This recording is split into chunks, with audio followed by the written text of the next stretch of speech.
আল্লাহকে এভাবে নারাজ করিলে একদিন মৃত্যু হবেই, সেদিন কিন্তু কবরে কষ্ট হবে।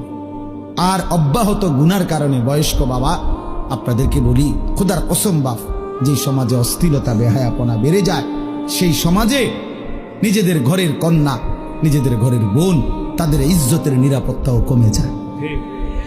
যে সমাজে মদ বেড়ে যায়, নেশা বেড়ে যায়, জুয়া বেড়ে যায়, সেই সমাজের মেয়েদের চারিত্রিক পবিত্রতাও কমে যায়।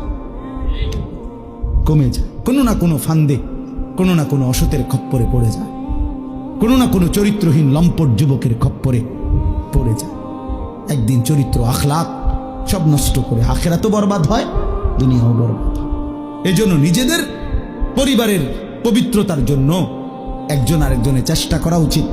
যার যেদূর সাধ্য আছে এতটুকুর ভিতরে হলেও একজন আরেকজনকে, নিজের কন্যা, নিজের ছেলে, নিজের মেয়ে, অথবা যার যেটুকু সামর্থ্য আছে এটুকুর আলোকে একে অপরকে গুনাহ থেকে ফিরাবার জন্য চেষ্টা করা উচিত।